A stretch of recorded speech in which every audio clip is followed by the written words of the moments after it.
Assalamu alaikum wa rahmatullahi wa barakatuh. There are two sections within everybody. There is the section that is turned towards God, and then there is the section that is turned towards the world. And there is a conflict that's going on at all times between these two sections.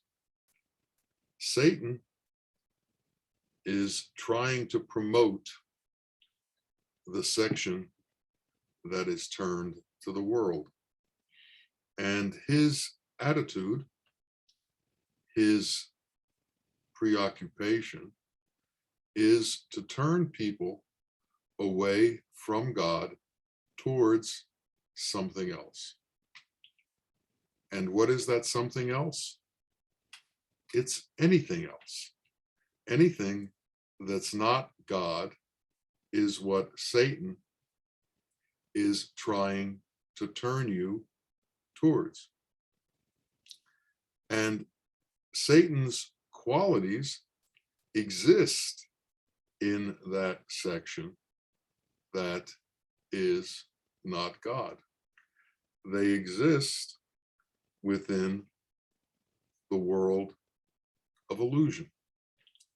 This world of illusion is like an ocean that we swim in. It's where we live our life. In the same way a fish lives in water, we live in an ocean of air, but it's still an ocean of illusion. In this ocean, we have set up many different belief systems. We have taken as the truth that many things exist in this world of illusion. For instance, we believe there is a sun in this ocean of illusion, but there is no sun. We believe that there's a moon in the ocean of illusion, but there is no moon. We believe there's water in this ocean of illusion, but there is no water.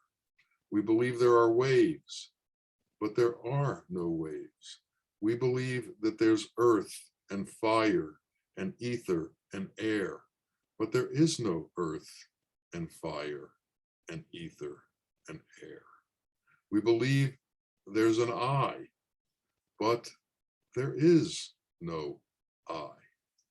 We believe so many things, and we've given them all credence, and we've given them all a life, and we've given them all the capacity to influence us in what we say and what we do. When we are within this ocean of illusion, we are also in the midst of our own karma, and we believe that that karma is a reality, and that karma causes us certain difficulties and certain strife. It causes us arrogance. It causes us egocentricity. It causes us desire. It causes us the need for wealth. It causes us the need for women and or men. It causes us so many drives for fame, for recognition, for honors, for titles. And in truth, none of these things exist, yet we believe they exist. And we believe they exist because the mind lives in this ocean of illusion. In the same way, a fish needs salt water in the ocean in order to survive. The mind needs the saltiness of these degenerate qualities in order to maintain its existence. So the mind needs arrogance. The mind needs selfishness. The mind needs anger. The mind needs to constantly be attached to things that separate it from everything else and make it more important than everything else. And all of this is an illusion. All of this is not real. But the mind refuses to get out of the salt water and enter into the fresh water that's available at the shore. So if the mind isn't going to do it by itself, how's it going to happen? How are we going to leave illusion and step out into the truth of reality? How are we going to do it? Well, somehow we have to enter into the struggle with the mind and with the qualities within ourselves that are contrary to truth, that are contrary to reality. And this struggle is what's known as jihad. This is the struggle between the two forces inside of ourselves. That force within us that focuses towards God and reality, and that force within us that focuses towards this illusory world. How we go about this struggle and how much we are cognizant of this struggle is going to determine whether or not we are successful. If every time we run into a hardship trying to overcome all of the difficulties that the world of illusion puts before us, if every time we face these forces, we surrender to them and react to them, then we are going to stay within the realm of that world. For instance, if every time we are attacked, we attack back, this becomes a way that Satan keeps us within the world of illusion. If every time something difficult happens to us, we make something difficult happen to somebody else, we have succumbed to the qualities within the world of illusion. If every time we see somebody who has more than we have, we react with jealousy, then we have succumbed to the qualities of the world of illusion. There is a constant interface that we have with this illusory world because we live in it.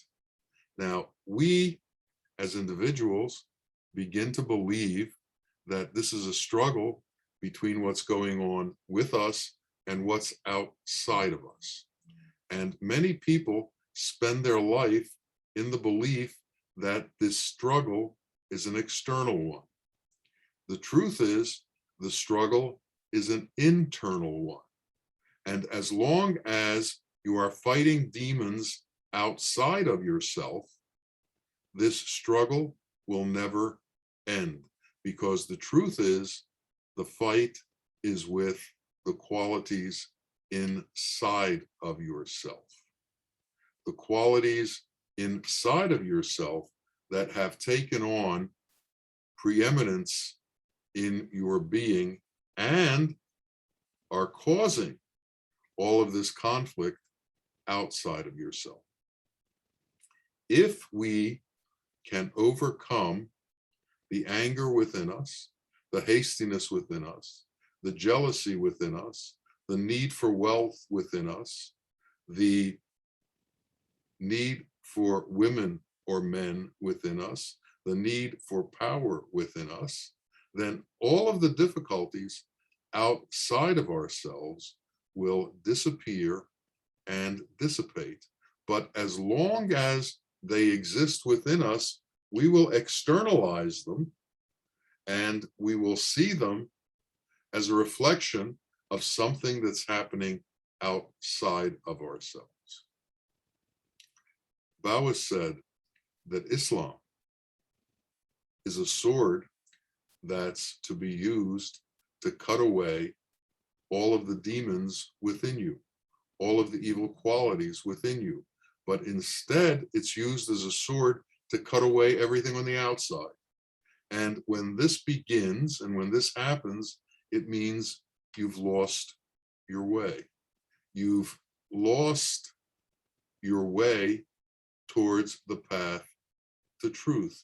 You may have come to the shore of the ocean of illusion, but what you've done is you've filled a barrel with brine and you walk around in this salt water wherever you go, even though you may be outside of the ocean of illusion. You take your salt water with you so you can maintain those qualities, because the mind does not want to give those qualities up.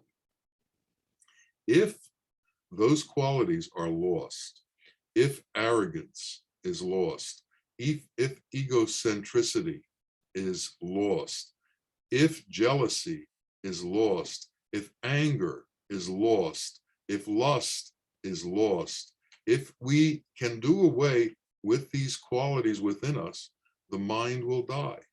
Because this is what the mind lives on. The mind, the intellect, lives on that which is illusory. The truth is beyond the mind's comprehension. The prophet was known to be unlettered. This means that he couldn't read and he couldn't write. He was uneducated. But even though he was uneducated, the words of the Quran came from his lips. And for those who know Arabic, know that the Quran is a profound rhyme. It rhymes and it does so in a profound way.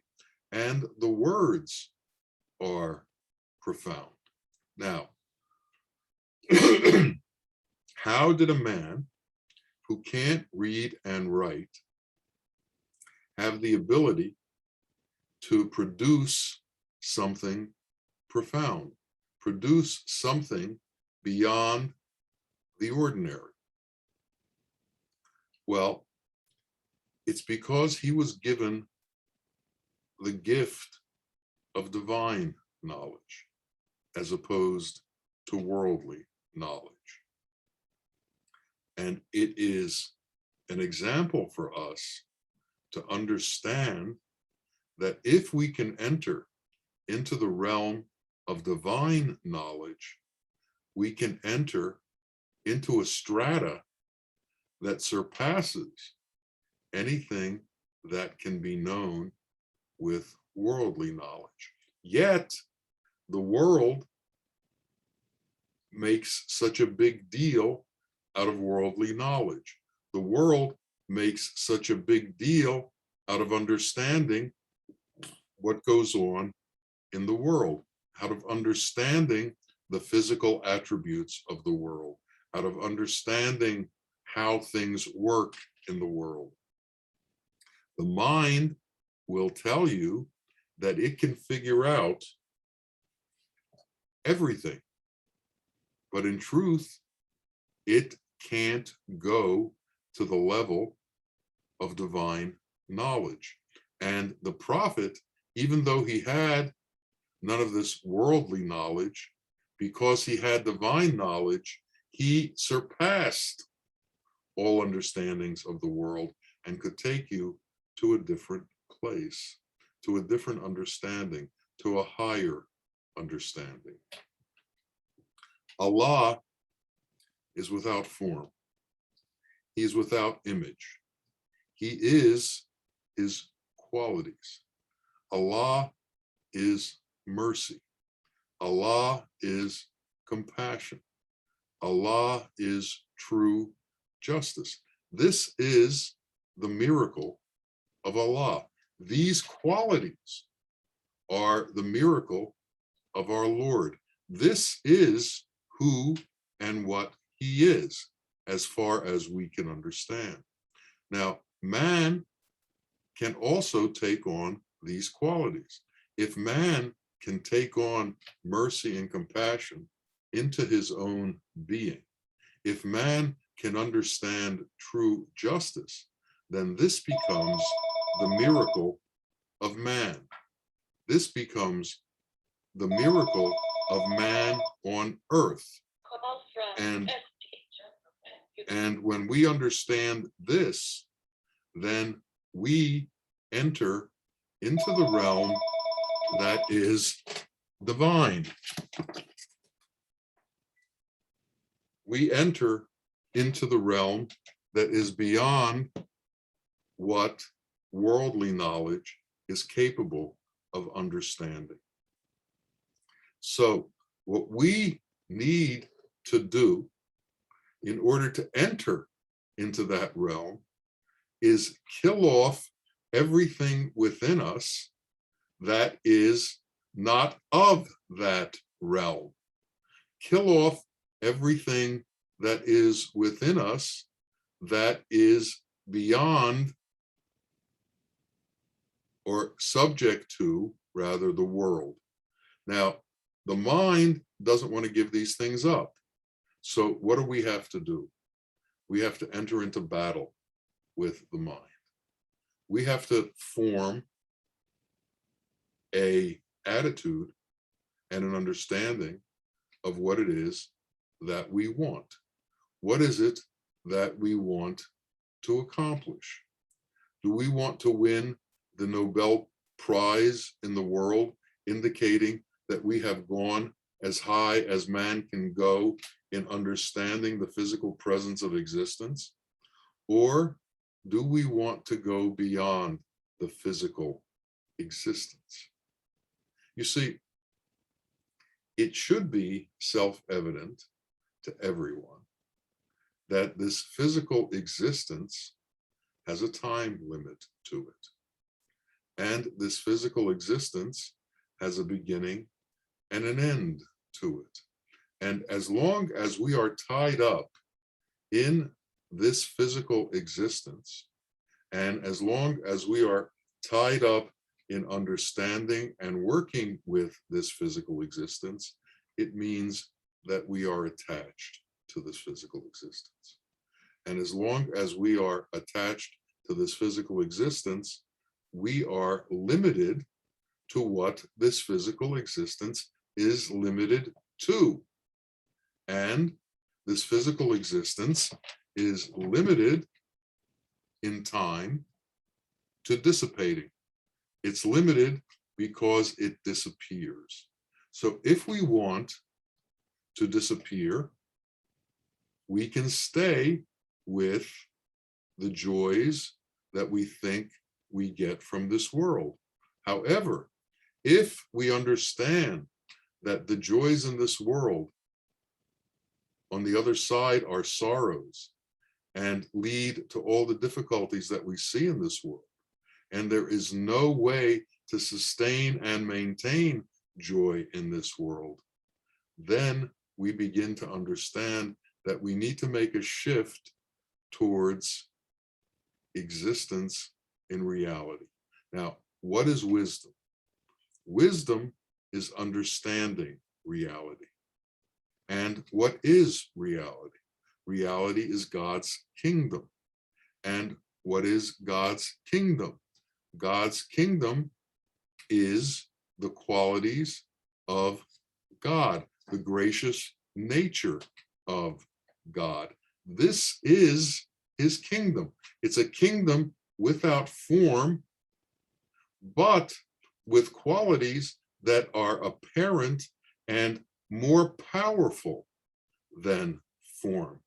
For instance, if you can get to the place where you have allowed mercy to integrate into your being, and that you have become truly merciful in the same way or towards the same way that God is merciful, you no longer need to fight in this world, because the mercy of God that is within you will take care of the situations in this world that are difficult. It will do whatever needs to be done on your behalf. And this is one of the great understandings that has to come into being. If we strengthen our faith and make our faith strong enough in the belief that God, Allah, takes care of everything and will take care of everything, we become different than if we think we have to take care of everything. You see, again, there's these two sections of inside of us. The sections that is attached to illusion, and the section that's attached to the truth. Illusion tells you you're competent. Illusion tells you that you can accomplish things in this world and that you're doing it on your behalf. In truth, Allah is the provider and the sustainer and the nourisher and the one who gives and the one who allows you to receive. So everything that we have has been given to us by our Lord. Everything that we see has been put before us by our Lord. Everything that we know has been allowed for us to know by our Lord. To make the shift from an egocentric self that's working in this illusory world and accomplishing things to the point where we truly believe into our depths that everything is done by God, through God, on our behalf, and we are the recipients of this grace, is a great shift in turning away from the power of the mind and the power of its attachment to illusion. How do we make that break? How do we get to the point where whatever we do, we know that God does it? How do we know that whatever happens, happens because Allah allows it? I've had some examples of this in my life, and I'll tell you one or two. I've often been entrepreneurial. I've gone into business. Now, my ability to do things didn't change much over the years. I had a certain level of competence within this world, and some of the things I did went right, and some of the things I did didn't go right. After a few of these encounters, I began to understand that things happened not as I perceived they were going to happen, but as Allah allowed them to happen, as God allowed things to happen. So when I was successful, it was because God allowed the success. When I wasn't successful, it was because God didn't allow it to happen. It had less to do with me than it had to do with the creator, the sustainer, and the nourisher. And the more that I could give up to my surrender of interference in these processes and understand that it was all coming from God, the easier life became. And once we reach the state where we have patience, inner patience, gratitude, and contentment, our life becomes much easier. Patience allows us the ability to be able to bear what the mind can't understand. Patience gives us the ability to go through periods of things that seem not to make sense to us, that we think we need to react to. Patience gives us the ability not to react. Gratitude makes us small, brings us to the place where we are thankful as opposed to egocentric, thankful as opposed to prideful, thankful as opposed to thinking we have done and understanding he has done. This is all part of becoming small.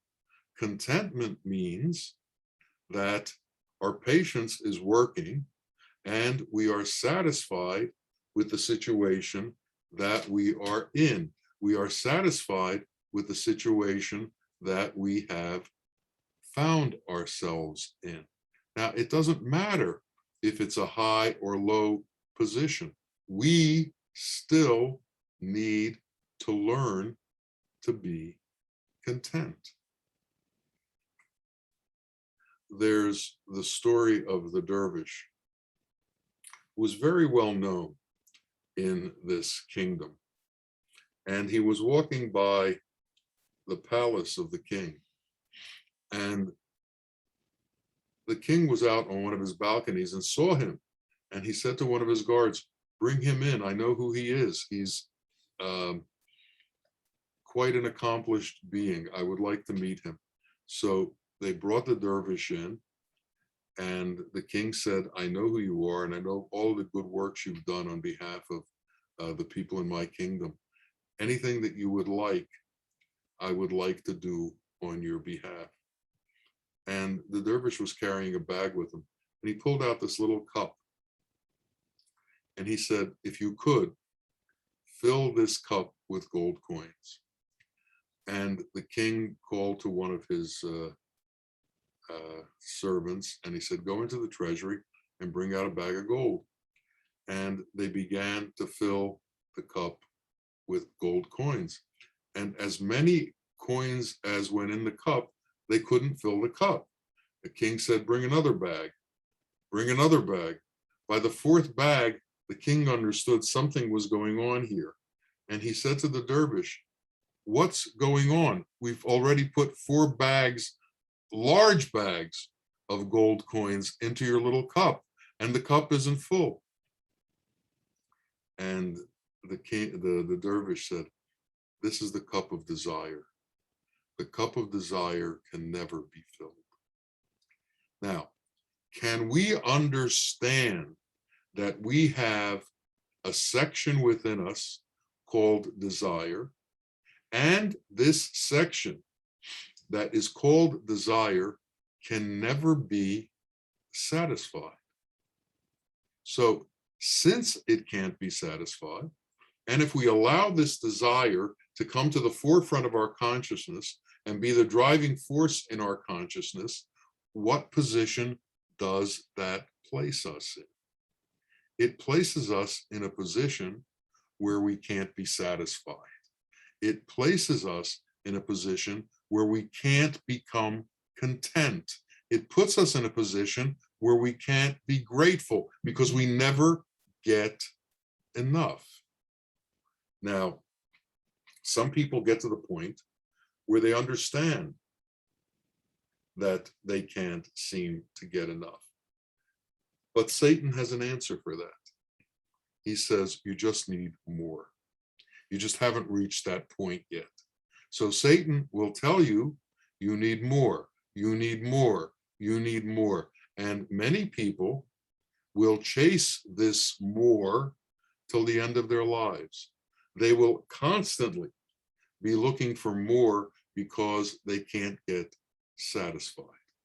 What we have to understand, if we look at things from the point of reality is that desire has to be done away with. And this is one of the things that this inner jihad is about, killing this desire that cannot be satisfied.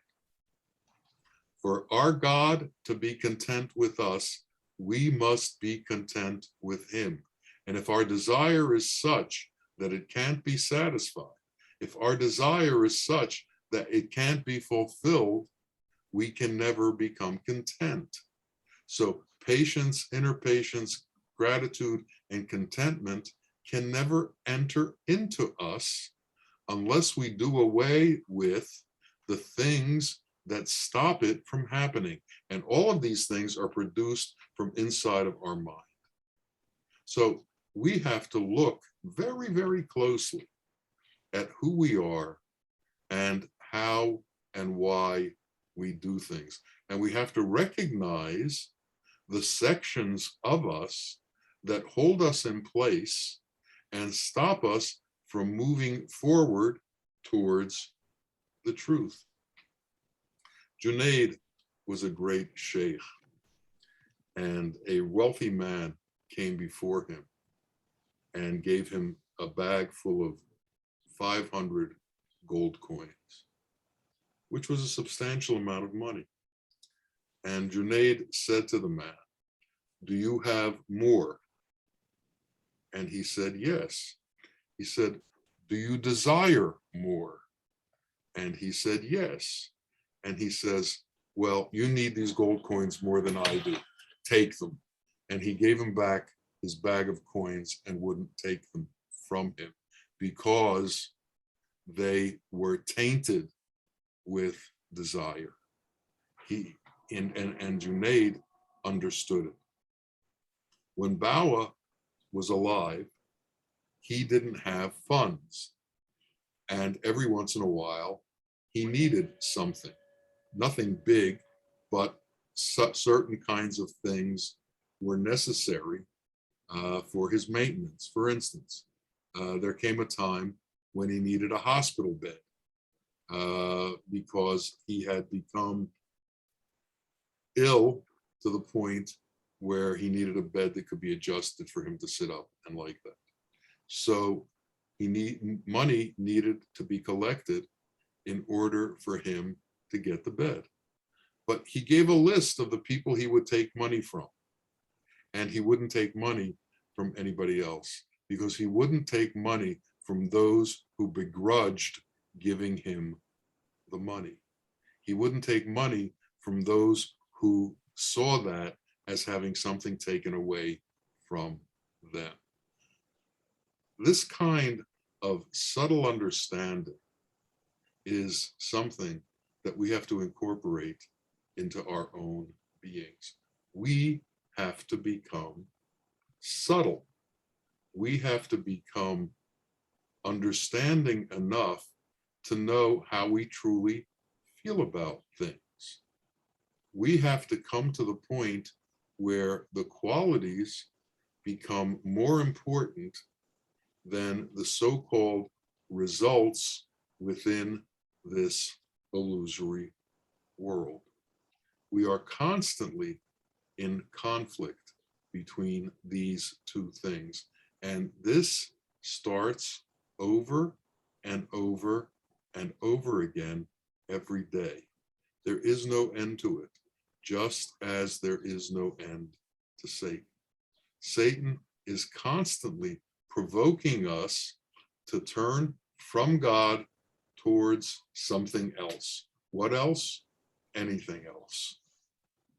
And we may come to the belief system that some of these other things are important, but in truth, the only thing that's important is our surrender to our Lord and our belief that everything comes from him and that our faith is powerful and strong in that belief system. Think about a world of light as opposed to a world of elemental form. Think about what's necessary in a world of light as opposed to a world of elemental form? Do you need money in a world of light? Do you need to gain power in a world of light? When everything is one, it's quite different than when everything is dualistic, when everything is spread out in many different in many different situations, and we see those situations as separate from each other. When we can understand unity, we can begin to turn away from the need to have things that we alone control. When we understand the joys of others in the same way we understand our own joy, when we understand the hunger of others in the same way we understand our own hunger, when we understand the needs of others in the same way we understand our own needs, when we understand the wealth of others in the same way we understand our own wealth, we become different. But as long as we keep ourselves separate from the rest of humanity, then there are differences in religions, there are differences in belief systems, there are differences in race, there are all of these various differences that separate us one from the other and make us more or less important than the other, depending on circumstances. All of a sudden, we are constantly involved in circumstances. We need to turn away from circumstances and turn towards God. There are thousands, millions, hundreds of millions of circumstances that Satan can present before us to make us think they are important and more important than our attention to truth and our attention to God. We need to fight this constant stimulus to try and separate us from our Creator and separate our surrender to the Creator. This is the true battle in our life. This is the true battle of existence. This is what we need to accomplish in this life. The understanding that the only reality is God and that we are meant to be intertwined with that. When that happens, then our lives will be victorious and we will have accomplished what God set us out in this world to do. May it be so for each of us that this victory will come to us and we will know the truth and reality of existence. Ameen, ameen. Ya Rabbil Alameen. Assalamu alaikum wa rahmatullahi wa barakatuh.